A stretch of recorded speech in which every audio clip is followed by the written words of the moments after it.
Hi, I'm Daniel, I'm a sleep physician, and if you have insomnia, this channel is for you. Today, we're going to talk about what we can learn about sleep from charging our cell phone batteries.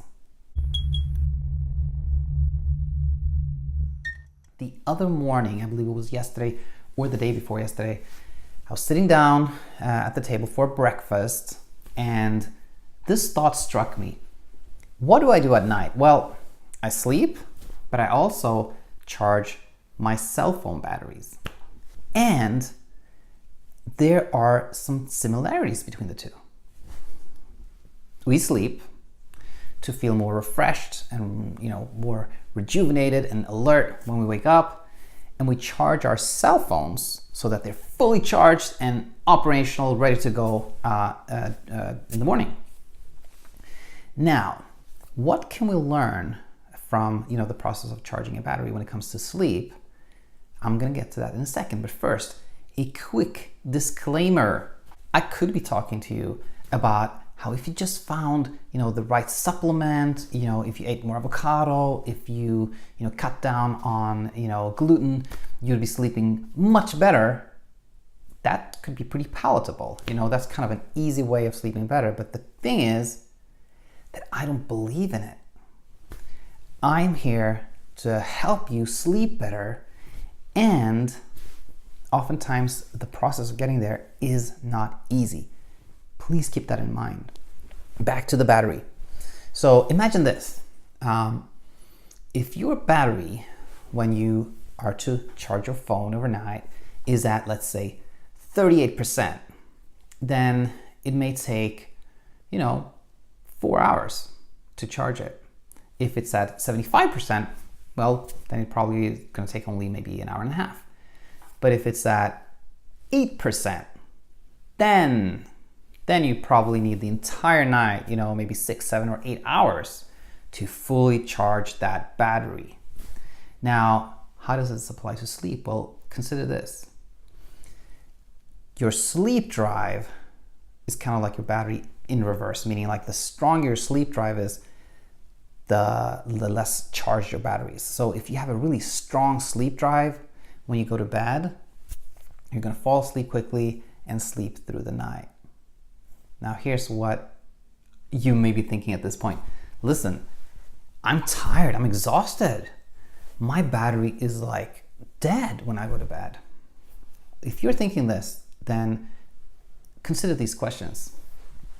Do you have a hard time staying awake during the day? Do you take naps during the day? Do you have to use an alarm to make sure you wake up in the morning? If you're saying, no, I don't. In fact, I can't sleep during the day, even if I want to. Well, then that means that you are probably getting, if you piece together all the little bits and pieces of sleep that you're getting, you're probably getting close to enough sleep, but it's not good quality sleep. You're feeling exhausted because you're not sleeping well, but you're not sleepy, which means that, your battery may not be, like your sleep battery may not be as emptied out as you think.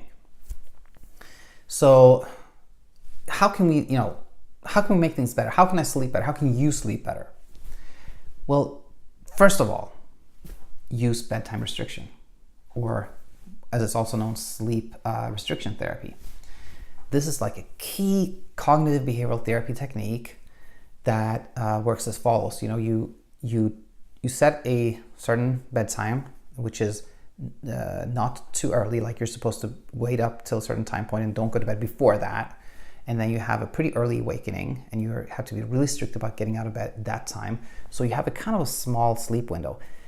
How does that help? Well, it keeps you awake for a pretty extended time period, maybe 16, 17, or 18 hours or so. And hopefully that, builds a strong sleep drive, or in battery terms, like really empties out your battery so that you can sleep well. But there are other things you can do also. Make sure that your battery is kind of really emptied by exercising mentally and physically. That, has a really beneficial effect for sleep. And I think because it kind of like, you really use physical and mental, resources you have, so that by the time you go to bed, you are sleepy, you are tired, you fall asleep and you stay asleep, hopefully. I hope this analogy was helpful to you. As always, questions, comments, please send me an email at insomniainsight@gmail.com, or leave a comment here, or leave a voicemail at 503-489-4802. I still have not memorized it, but I will. And I hope to hear from you soon and see you back here soon as well. Until then, bye-bye.